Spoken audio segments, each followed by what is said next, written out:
कहानी की शुरुआत बाबा आदम के ज़माने से होती है, जहाँ पर हमें सबसे पहले दिखाया जाता है हमारी फीमेल लीड को। इसका नाम है फैन चेंग्यू। चेंग्यू का काम काफी ज्यादा अतरंगी है। वो एक सुअर की दुकान चलाती है, जहाँ पर वो सुअर को पालती है और उन्हें काट काट कर लोगों को बेचती रहती है। प्रेजेंट में वो एक सुअर को उठा कर जा रही थी और सारे लोग उसी के बारे में बातें कर रहे होते हैं। आंटियां तो गॉसिप्स करने लगती है कि ये कितनी ज्यादा अनलकी है, इसके पेरेंट्स की डेथ हो गई है और ये अकेले ही काम करके अपने घर को चलाती है। उनकी गॉसिप्स सुनकर उसे काफी ज्यादा गुस्सा आता है और वह उनके ऊपर सुअर का खून गिरा कर वहाँ से चली जाती है। चेंग्यू जब रास्ते से गुजर रही थी तभी बर्फ में वो नीचे गिर जाती है। उसका सारा सामान नीचे बिखर जाता है। जब वो उसे उठा रही थी तभी उसे बर्फ में कुछ चीज दिखाई देती है। वो जैसे ही उसे टच करती है तो वो एक इंसान था।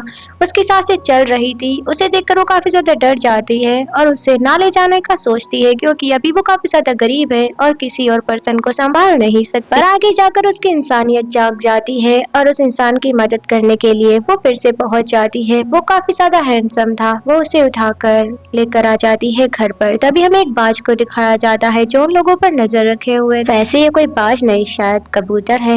अब वो जैसे ही घर पहुंचती है तो हमें पता चलता है कि उसकी एक छोटी बहन भी है जिसका नाम निंग है। निंग और बड़ी बहन दोनों ही उस हैंडसम इंसान को ताड़ते रहते हैं कि यार ये दिखने में कितना ज्यादा हैंडसम है, पर वो काफी ज्यादा जख्मी होता है। तो यहाँ वो उसकी मलहम पट्टी करने लगती है। तभी एक अंकल आकर उसकी हेल्प करने लगते हैं। ये दोनों ठर की बहनें तो फिर से उसके हैंडसम चेहरे को ताड़ने लगती है। नेक्स्ट सीन में हमें कुछ लोगों को दिखाया जाता है जो शायद सिपाही होते हैं।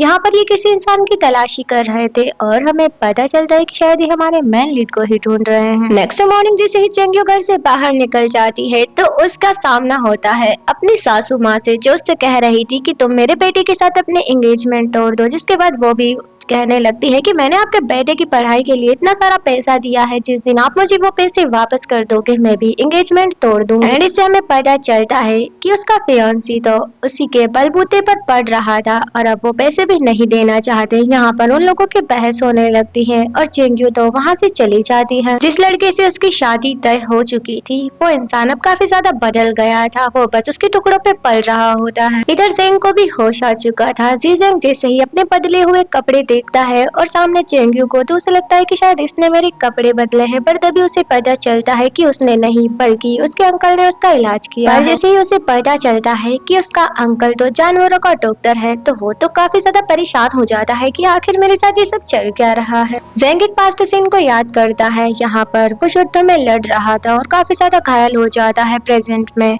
उसके गले में कुछ होने लगता है और चेंग्यू उसे ठीक करने के लिए उसके पीछे थप्पी मारने लगती है। पर चेंग्यू इतनी ज्यादा ताकतवर होती है कि उसके थप्पी मारने की वजह से वो तो फिर से बेहोश ही हो जाता है।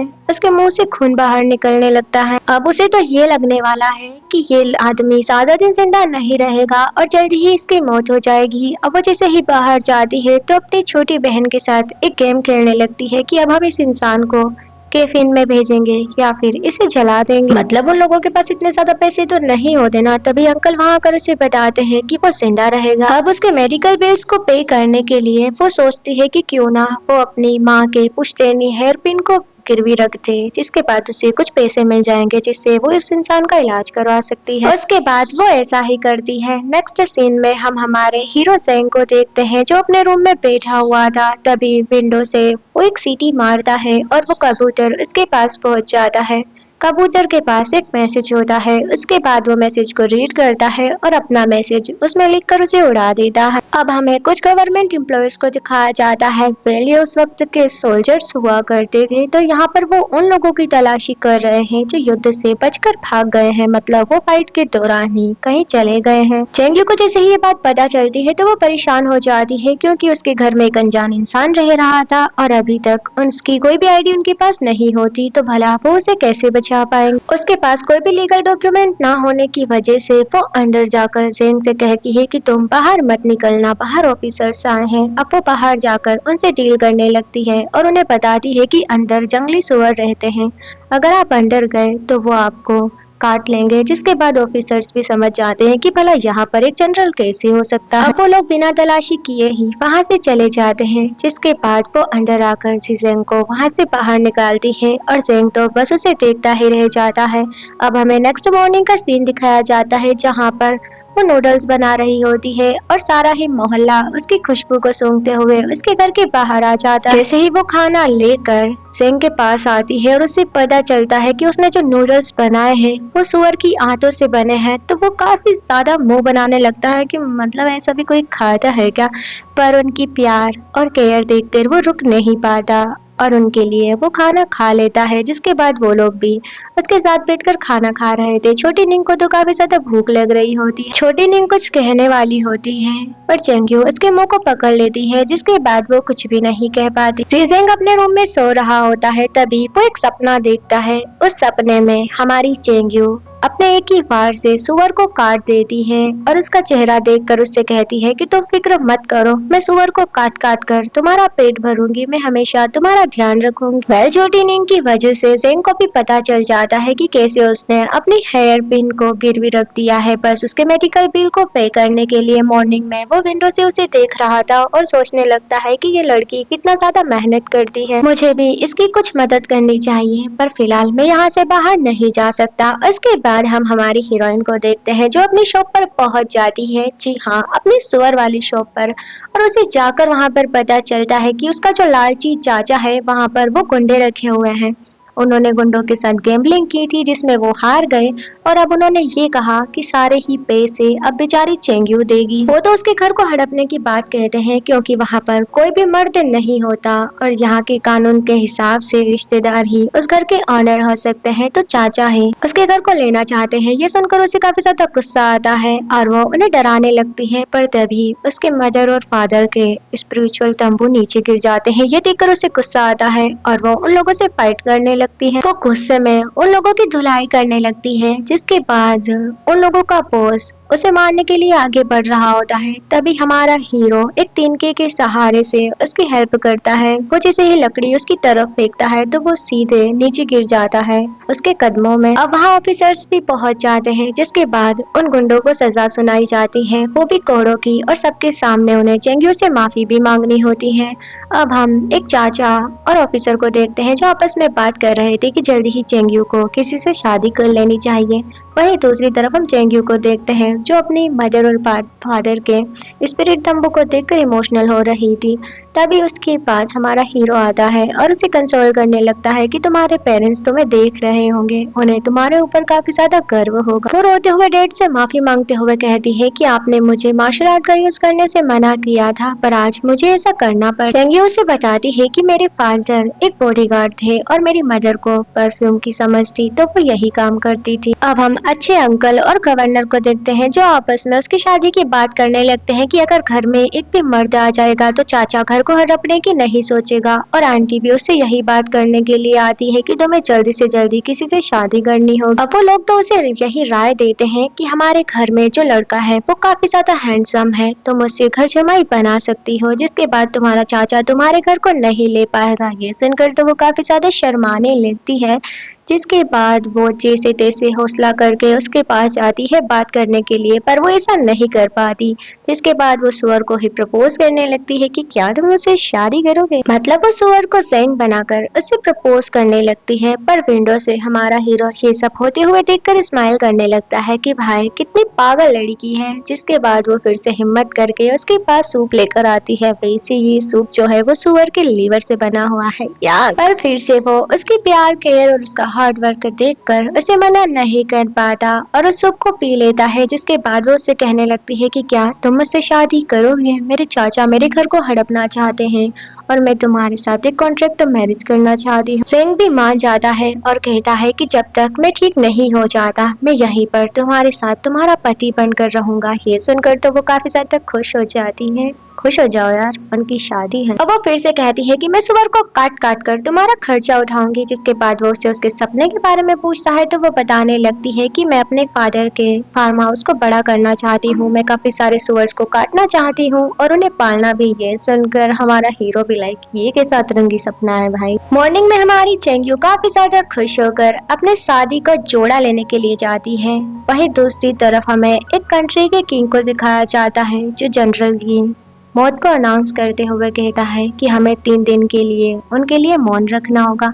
यहाँ पर काफी सारे लोग ऐसे थे जो उसकी मौत का सुनकर काफी ज्यादा खुश हो जाते हैं, पर वो उससे कोई चीज लेना चाहते थे। उन्हें उसकी डेड बॉडी की तलाश थी। अगर वो चीज किसी और के हाथ लग जाती है तो विश्व युद्ध छूट जाएगा। वैसे वो चीज क्या है ये फिलहाल के लिए हमें दिखाया नहीं जाता। एंड इसी के साथ ये सीन यहीं पर कट हो जाता है। नेक्स्ट सीन में हम चेंग्यू को देखते हैं जो जंगल में गुजर रही थी। तभी उसके सामने एक भेड़िया आ जाता है। वो काफी ज्यादा डर जाती है और इससे फाइट नहीं कर पाती। तभी वहाँ एक बंदा आता है। वो अपनी बैलगाड़ी या फिर घोड़ा गाड़ी जो भी था उसे लेकर उसके पास आता है और उसे लिफ्ट ऑफर देता है। वो एक जेंटलमैन था। वो खुद आगे की तरफ बैठता है और चेंग्यू को पीछे बिठा देता है। यहाँ चोरी चोरी चुपके चुपके वो उसकी तरफ देख रही थी और कहने लगती है कि ये एकदम जेंटलमैन है। वैसे मिस्टर यांग भी एक डिटेक्टिव है और फिलहाल ये जनरल की तलाश में है। घर पहुंचने के बाद वो ऑफिसर का शुक्रिया अदा करती है, जिसके बाद वो लोग जनरल के बारे में बातें करने लगते हैं और यहाँ उन्हें चेंग्यू की शादी के बारे में भी पता चलता है कि वो एक ऐसे लड़के से शादी करने वाली है जो कुछ भी नहीं करता। बाकी लोगों को उस पर शक नहीं होता। चेंग्यू जैसे ही रूम के अंदर आती है तो उस वक्त हमारा हीरो अपने कपड़े चेंज कर रहा था। वो उसे देखकर शर्मा जाती है, जिसके बाद वो उससे कहती है कि मुझे तुम्हारा नाप लेना है। तो वो इसके लिए मान जाता है।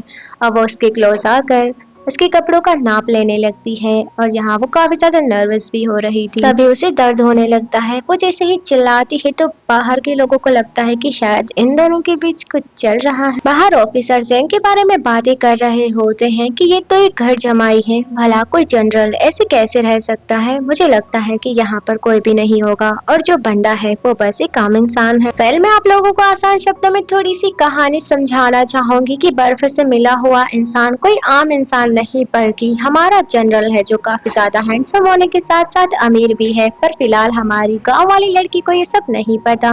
वो तो बस उसे एक आम इंसान समझकर उसे सुअर काट काट कर खिला रही थी और अपना भी पेट भर रही होती है। नेक्स्ट सीन में वो उसे पकड़ कर लेकर आती है। यहाँ पर वो उसे प्रे करने के लिए कहती है, वो भी जनरल के लिए। जनरल जैसे ही खुद का नाम वहाँ पर देखता है तो उसे समझ में नहीं आता कि आखिर ये सब क्या चल रहा है। सारे लोग तो उसे मरा हुआ समझकर उसके लिए प्रे करने लगते हैं। यहाँ पर चेंग्यू उससे कहने लगती है कि सारे लोग कहते हैं कि जनरल काफी ज्यादा गुस्सैल है, पर मेरे फादर ने हमेशा उनकी तारीफ की और मुझे बताया कि वो एक इनसे अच्छे इंसान है। पहले वो खुद प्रे करती है, जिसके बाद वो चेंग्यू को भी जनरल के लिए प्रे करने के लिए कहती है और उसकी बात मानकर वो ऐसा ही करता है। मतलब देखो तो खुद के ही मरने की दुआ करनी पड़ रही है। नेक्स्ट मॉर्निंग चेंग्यू फिर से अपनी शॉप पर पहुंच जाती है। वहीं दूसरी तरफ जेंग को पता चलता है कि उसका कबूतर तो चेंग्यू के जाल में फंस गया है। अब वो उसके पास जाकर उसे छुड़ाता है और उसके पास से एक मैसेज देखता है जिसमें लिखा हुआ था कि 35 दिन के अंदर ही उसे घर वापस आना होगा। अब वो जैसे ही घर के अंदर जाता है तो वहाँ पर वही बदमाश इंसान था जो उसके घर के कागजात ले लेता है। यहाँ पर वो हेल्प तो करना चाहता था पर उनके सामने नहीं जा पाता, जिसके बाद उसे काफी ज्यादा गुस्सा आता है और वो सीधे उनसे लड़ने के लिए पहुंच जाता है। वो लोग तो उसका मजाक उड़ाने लगते हैं कि तुम तो बस एक आम इंसान हो, तुम मुझसे क्या फाइट करोगे, तुम बस एक घर जमाई हो जो लड़की के टुकड़ों पर पलता है। पर जेंग्यू को तो काफी ज्यादा गुस्सा आता है। वो उन लोगों को चुन चुन के मारने लगता है। अपनी लाठी उठाकर वो उनकी पिटाई कर रहा था। उनका बॉस तो वहाँ से भागने वाला होता है पर बाहर ही उसकी मुलाकात चेंग्यू से हो जाती है जो उसे मारकर नीचे गिरा देती है, जिसके बाद सारे ही लोग इकट्ठे हो जाते हैं। वहीं पर हमें पता चलता है कि फाइट के दौरान ही उसका जख्म खुल गया है, उसे ब्लीडिंग होने लगी है। तो वो जल्दी से जी को अंदर लेकर आती है और उसे मेडिसिन लगाने लगती है। यहाँ पर उसके घावों को देखकर वो शॉक्ड हो जाती है, जिसके बाद जेंग उसे बताता है कि मैं एक बॉडीगार्ड था। चेंग्यू उससे डरती नहीं है बल्कि उसे उसके लिए बुरा फील हो रहा था। तभी वो उसे वही पेपर देता है जो लड़ते वक्त उसने उन लोगों से छीन लिए थे। ये उसके घर के पेपर होते हैं जिन्हें देखकर वो इमोशनल हो जाता है, मतलब खुश हो जाती है। जिसके बाद वो उसे सिखा रहा होता है कि कोर्ट में जाकर उसे कैसे डील करनी है। उसे और उसकी बहन को वो अच्छे अच्छे से सारा कुछ सिखा रहा होता है कि तुम्हें वहाँ पर जाकर क्या क्या बोलना है, जिसके बाद ये घर तुम्हारा हो जाएगा। हमारे ज़ेंग की हैंड राइटिंग देखने के बाद तो वो उसकी तारीफ करने लगती है कि यार तुम्हारी लिखावट कितनी ज्यादा सुंदर है। ये सुनकर वो स्माइल करने लगता है, जिसके बाद वो उसे बार बार प्रैक्टिस करने के लिए कहता है। चेंग्यू उसके हैंडसम थोपड़े को देखकर बार बार डिस्ट्रैक्ट हो रही होती है और आखिर में वो सो ही जाती है। उसे चोट ना लग जाए इसीलिए ज़ेंग अपने हाथ को नीचे रख लेता है और उसे निहारने लगता है, पर तभी वो सपने में ही रोने लगती है। वो अपने पेरेंट्स को काफी ज्यादा मिस कर रही थी। अब वो जैसे ही उठती है तो वो जल्दी से अपने हाथ को पीछे कर लेता है और उसे लगता है कि वो तो ऐसे ही सो गई पढ़ते पढ़ते, उसे कुछ भी याद नहीं होता। नेक्स्ट सीन में उसका एक्स फियांसी यांग उससे मिलने के लिए आता है। वो तो उसे अपनी रखेल बनने के लिए कह रहा था, क्योंकि अब उनकी शादी जो नहीं होने वाली, ये सुनकर उसे काफी ज्यादा गुस्सा आता है और वो उसे 2-4 बातें सुना देती है। एक्स फियांसी तो गुस्से में उसके हाथों को पकड़ना चाहता था, पर तभी ज़ेंग्यू बीच में आकर उसे अपने हाथ से उठाकर बाहर फेंक देता है, जिसके बाद यांग को काफी ज्यादा गुस्सा आ रहा होता है और उसे दिखाने के लिए ज़ेंग उसे किस कर लेता है, जिसके बाद तो यांग चिढ़कर वहां से भाग जाता है और ये दोनों फ्लश करने लगते हैं।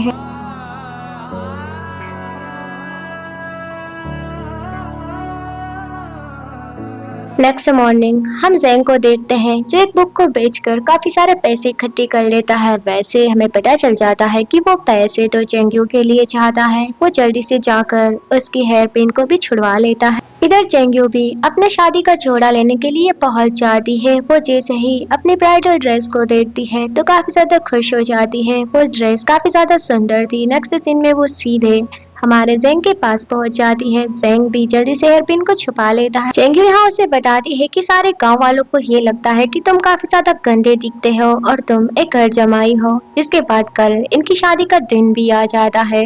यहाँ पर आंटी अभी भी बातें कर रही थी कि कैसे चेंग्यू तो इतनी ज्यादा सुंदर है पर इसका पति बिल्कुल भी अच्छा नहीं दिखता होगा। जिसके बाद चेंग्यू जैसे ही आती है सारे उसकी तारीफ करने लगते हैं। तभी यहाँ यांग टपक जाता है जो उससे कहता है कि तुम किसी और से शादी कैसे कर सकती हो, तुम्हें पता है ना बचपन में तुमने मुझे ये डोल दी थी और कहा था तुम हमेशा मुझसे प्यार करोगी, मुझसे शादी करोगी। तभी वहाँ एंट्री होती है हमारे ज़ेंग की। उसके हैंडसमनेस को देखकर सारे ही लोग बस उसे देखते ही रह जाते हैं कि इसका पति कितना ज्यादा हैंडसम है। ज़ेंग चेंग्यू के पास आकर खड़ा हो जाता है, जिसके बाद चेंग्यू भी यांग को जवाब देते हुए कहती है कि आखिर तुम ये सब क्या बकवास कर रहे हो, बचपन की बातें तुम्हें यहाँ पर लेकर नहीं आनी चाहिए। वो तो डॉल्स को फेंक देती है और उसे यहाँ से जाने के लिए कह देती है, जिसके बाद यांग को तो काफी ज्यादा गुस्सा आता है। अब उनकी शादी हो रही होती है और सारे ही लोग उनके लिए काफी ज्यादा खुश होते हैं। जिसके बाद कुछ आंटीज कहने लगती है कि तुम्हें हमेशा अपनी बीवी की बात माननी होगी, तो वो भी कहने लगता है कि मैं हमेशा अपनी बीवी की बात मानूंगी। ये सुनकर सारी ही आंटीज खुश हो जाती है कि कम से कम इसका पति इससे प्यार तो करता है। पहले सीन यहीं पर कट हो जाता है। नेक्स्ट सीन में हमारी हीरोइन की सहेलियां उसे छेड़ रही होती है क्योंकि आज उनकी फर्स्ट नाइट जो है। अब चेंग्यू अपने हाथों में कैंडल लेकर रूम के अंदर पहुंच जाती है एंड इसी के साथ ये एपिसोड यहीं पर खत्म हो जाता है। वेल गाइस, आगे की स्टोरी जानने के लिए हमारे साथ बने रहिए। अगर आपको ये वीडियो पसंद आई हो तो जल्दी से चैनल को सब्सक्राइब, वीडियो को लाइक एंड कमेंट जरूर कर देना। हम आपसे जल्दी मिलेंगे नेक्स्ट न्यू एपिसोड में। तब तक के लिए स्टे सेफ एंड बाय।